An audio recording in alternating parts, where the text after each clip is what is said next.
Galera, vamos para mais um vídeo do nosso canal. Dessa vez a gente vai fazer um vídeo da nossa playlist, da nossa série, que é o mapa mental, tá? E o mapa mental desse vídeo vai ser sobre o AVE, né? Eu vou chamar o termo de AVE porque é todo acidente vascular localizado no encéfalo, tá? Existe uma discussão em relação à nomenclatura, AVE, AVC, vamos chamar de AVE. Quem achar melhor chama de AVC, o que for mais tiver mais por dentro da situação, tá bom? Primeiro, assim, eu queria dizer o seguinte, que a gente tem uma limitação de espaço aqui, né? Então, eu vou fazer em slides diferentes cada parte do mapa mental, tá certo? E aí vocês aí vão construir o mapa mental numa única folha, porque não faz sentido, né? Fazer mapas mentais, né? A ideia aqui é fazer um mapa mental único. Então a estrutura do mapa mental ele vai ser aqui a definição do que é AVE, certo? Aí depois a gente vai falar dos tipos, né? O AVE isquêmico e o AVE hemorrágico, e da gravidade, né? Depois a gente vai falar sobre os fatores de risco do AVE. Depois a gente vai falar sobre as síndromes vasculares, né? Então a gente vai comentar um pouquinho sobre, dependendo de qual artéria, né, qual região vai ser acometida, a gente tem um comprometimento que caracteriza aquela área acometida, tá? Síndromes vasculares. E por último, a gente vai falar dos comprometimentos. Tá certo? Comprometimento motor, visual, sensorial. A gente vai falar sobre os comprometimentos de um paciente com AVE. Beleza? Então, dando sequência aqui, ó, a definição simples, tá? É uma perda repentina da função neurológica, né? Então, tem uma perda repentina da função neurológica por meio de uma interrupção do fluxo sanguíneo, tá? Então, eu tenho uma alteração da função neurológica e essa interrupção repentina da função neurológica, ela tem como causa uma alteração no fluxo sanguíneo. Seja ele por uma isquemia, que é o AVC isquêmico, seja ele por uma hemorragia, que é o AVC hemorrágico. Essa perda da função neurológica, ela tem que ser maior do que 24 horas para caracterizar um acidente vascular encefálico, porque senão vai ser chamado de AIT, ou ataque isquêmico transitório. Beleza? Então essa é a definição. Perda repentina da função por interrupção do fluxo sanguíneo, e essa perda tem que ser maior do que 24 horas. Passou da definição, a gente vai falar então no mapa, lembra, ó, os tipos, tá? Lembra aí, você vai construir o seu mapa, eu não vou construir aqui porque eu não tenho espaço na tela. Beleza, galera? Então vamos lá, tipos. Os tipos eu tenho o AVE hemorrágico e o AVE, vamos fazer aqui uma divisão aqui, e o AVE isquêmico. Então, o AVE hemorrágico e o AVE isquêmico. Vamos começar com aquele que é mais comum, é o AVE isquêmico. Então, é o mais comum. Ele se caracteriza por formação de um trombo ou de um êmbolo, né? Então, a gente está diante de uma trombose cerebral,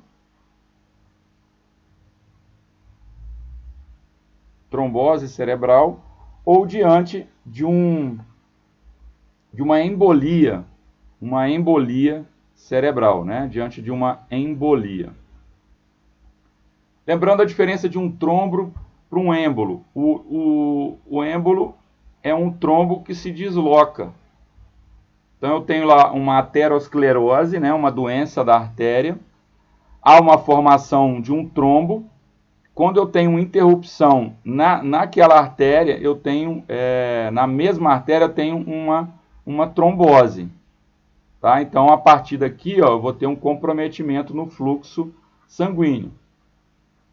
Assim como nos distúrbios cardíacos, mais ou menos 80% da luz do vaso tem que estar comprometida para aumentar um risco ou para gerar um comprometimento importante da área irrigada por aquela artéria.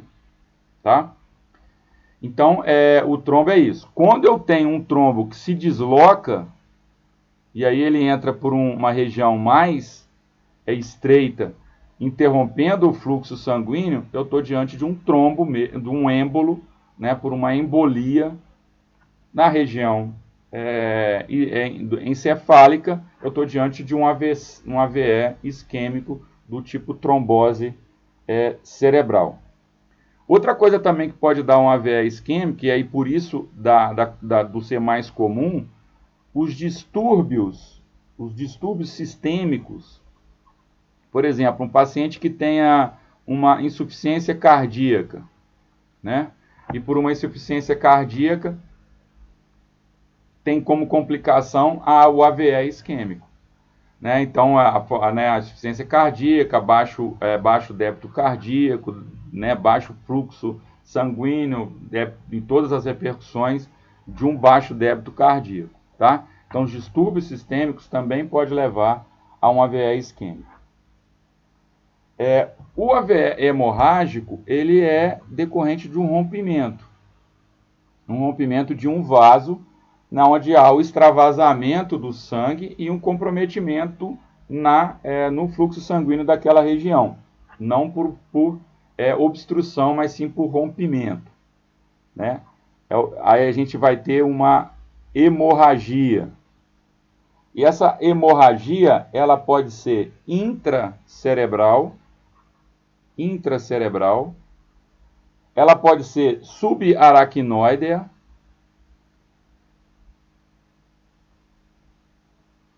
no espaço, né, subaracnoide, e intracerebral ou subaracnoide. São as duas hemorragias mais comuns, ou seja, dentro, né, da caixa craniana, intra, ou no espaço onde fica a aracnoide, né, no espaço abaixo da aracnoide, que é uma membrana que envolve todo o sistema nervoso central. Tá? O fator de risco mais importante para um AVE hemorrágico é a presença da hipertensão arterial sistêmica crônica. Então, o paciente durante muito tempo, com problemas de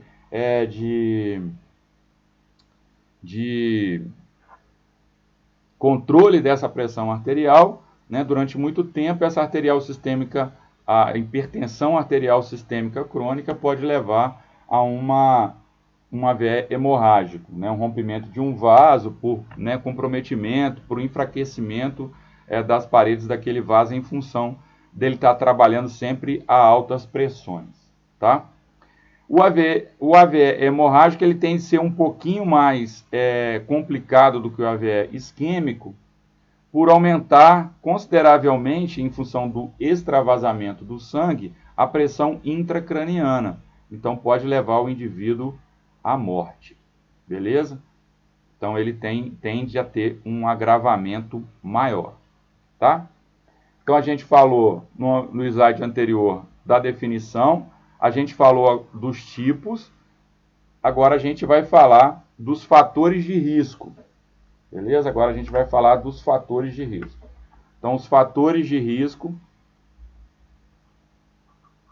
para o AVE, né? Para o acidente vascular encefálico. Basicamente, eu tenho aí a cardiopatia, né? Qualquer patologia que acomete o sistema cardíaco, cardiovascular, a cardiopatia.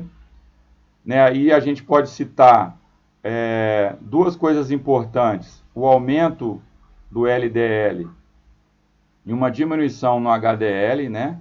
O de baixa densidade ou o mau colesterol, ou de alta densidade e o bom colesterol, né? Então, quando eu tenho a associação de um aumento, eu aumento a possibilidade de uma doença cardíaca. Então, consequentemente, se é um fator de risco para o AVE, eu posso complicar. E outra patologia comum, cardíaca comum, é a fibrilação atrial, né? Em função dessa fibrilação que o átrio está submetido, ele aumenta a chance de formação de trombos, né? E aí do aparecimento de um AVE isquêmico aí. A hipertensão arterial sistêmica, ela é um fator de risco, e a diabetes a gente coloca aí como os 3 principais fatores de risco, tá? Aí dentro desse assunto, fator de risco, a gente tem os fatores de risco que são modificáveis, e aí vocês vão colocar aí, anota aí, ó. Quais são eles? O tabagismo, a obesidade, o álcool e o sedentarismo. Esses são fatores de risco modificáveis, anotaram aí? Tabagismo, sedentarismo, obesidade e álcool. Modificáveis por quê? Porque são modificáveis. Eu posso parar de fumar, eu posso fazer uma alimentação mais saudável, eu posso deixar de ser sedentário e fazer atividade física. Ou seja, esses fatores de risco eles são modificáveis. Eles têm muito a ver com o estilo de vida do sujeito. E o estilo de vida pode ser modificado, né? Eu posso passar a não ser mais sedentário, posso parar de fumar, posso controlar melhor a alimentação, diminuir o excesso de álcool e etc. Só que existem também fatores de risco para o AVE que são não modificáveis. Aí o que é o modificáveis? E o que a gente pode colocar como fator de risco não modificável? A idade é um fator, anota aí, hein? A idade, o sexo, a raça, né? A idade, né? Quanto maior a idade, maior o risco de um AVE. O sexo é um pouquinho maior no sexo feminino. O histórico familiar e a raça, que é comum mais em afrodescendentes, em negros, em função muito da relação que existe entre a raça e o risco também de desenvolvimento da hipertensão arterial sistêmica. Certo? Então lembrar que a gente tem o conjunto aí, 3 fatores gerais importantes, que é a cardiopatia, a hipertensão e o diabetes, e os fatores de risco modificáveis e não modificáveis. Beleza? Então a gente falou no primeiro da definição, a gente falou do tipo, a gente falou agora dos fatores de risco e a gente vai falar agora das síndromes vasculares. Beleza? Vamos lá então para síndromes vasculares. As síndromes vasculares, elas são, primeiro, a síndrome da artéria cerebral anterior. Síndrome da artéria cerebral anterior. É a menos grave das síndromes vasculares. Tá? Ou seja, se acomete a artéria cerebral anterior, o AVE tem chance de ser menos grave do que em outras áreas. Por quê? Muito em função da irrigação colateral. Tá? Pode haver a irrigação colateral que diminui o comprometimento na diminuição, na interrupção do fluxo sanguíneo. Na síndrome da artéria cerebral anterior, o que caracteriza essa síndrome? Uma hemiparesia, paresia de fraqueza no hemicorpo, né, contralateral. Então, se eu tenho acometimento na artéria cerebral anterior do lado direito, eu tenho uma hemiparesia do lado esquerdo. E eu tenho uma perda sensorial também contralateral, tá? Uma perda sensorial também contralateral. tá? O outro tipo de síndrome é a síndrome da artéria cerebral média. Essa é a mais comum. É a mais comum de acometer, tá? A síndrome da artéria cerebral média. Também caracteriza por uma hemiparesia espástica contralateral. Hemiparesia espástica contralateral. Anota aí, galera, fica esperto. Hemiparesia espástica contralateral, perda sensorial, tudo também contralateral, né? Só que essa perda sensorial, ela acomete face, membro superior e membro inferior. Paulo, comete tudo? Fica parecendo que está cometendo tudo, né? Não, ó, face e membro superior. O comprometimento sensorial e motor também, né? O comprometimento sensorial e motor é maior no membro superior e na face que no membro inferior. Na síndrome da artéria cerebral média, você também tem a afasia, né, que é alteração na fala. A gente vai falar um pouquinho mais na frente sobre isso. Tem alteração também no déficit de percepção. E é o mais, né, reforçando aqui, é o sítio mais comum de AVE, é essa artéria cerebral média. Guarda ela aí, tá? Artéria cerebral média. Outra síndrome é a síndrome da artéria carótida interna. Síndrome da artéria carótida interna é uma síndrome vascular muito grave, tá? Por quê?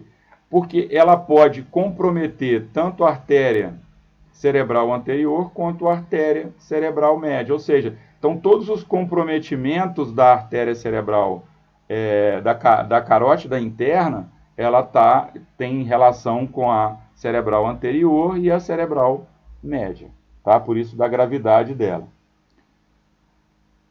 A gente tem também a síndrome da artéria cerebral posterior, e aí falou em posterior, a gente lembra de occipital, né, e córtex visual primário, né? Então, os comprometimentos visuais, né, o comprometimento visual, ele é mais significativo quando acomete a artéria cerebral posterior.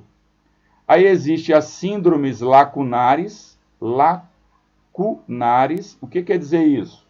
É quando há acometimento de pequenos vasos profundos da substância branca. E aí, qual a característica dessa síndrome? Depende da área, né, e da região onde foi acometido. Tá? Então, pequenos vasos profundos da substância branca. E, por último, a síndrome, e a gente está falando das mais importantes, a vértebro-basilar. E a vértebro-basilar, ela pode acometer cerebelo e medula, a parte, né, a artéria vertebral, e a artéria basilar também pode acometer cerebelo e ponte. Então, aqui acomete medula e a basilar acomete a ponte, e os dois podem ter comprometimento do cerebelo. Certo? Então a gente falou, voltando lá ao nosso esqueminha lá, ó, a gente falou da definição, dos tipos, dos fatores de risco e das síndromes vasculares. Para finalizar o nosso vídeo, a gente vai falar agora dos comprometimentos, tá? Vamos então voltar lá e falar sobre os comprometimentos.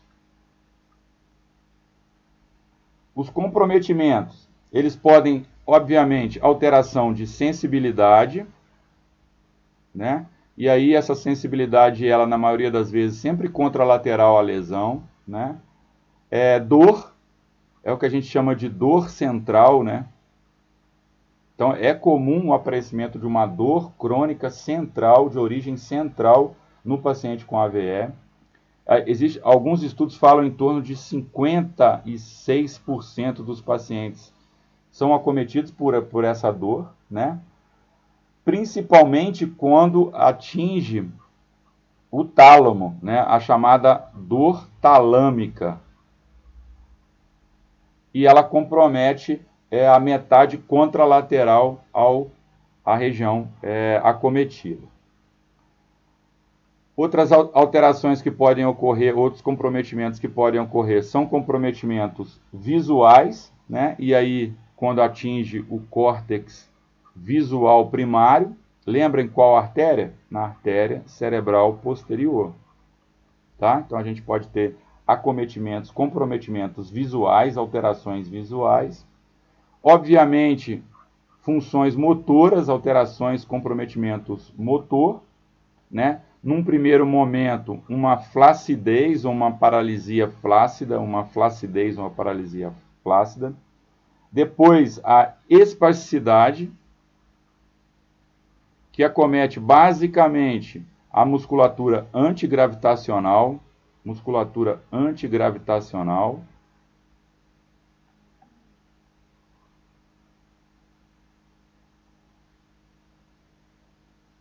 fraqueza, né, a chamada a paresia, né, quando acomete um hemicorpo é chamada hemiparesia, que é comum no acometimento da artéria cerebral média, onde o membro superior ele é o mais afetado. Tá? Então, o membro superior ele é mais afetado. Dando sequência, o comprometimento na fala, e a gente tem, né, a afasia, né, e na afasia a gente tem três tipos. A afasia de Wernicke é uma afasia que a gente fala que é uma afasia fluente.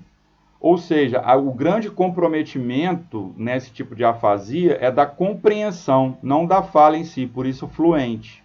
Tá? Também pode ser chamado de fluente.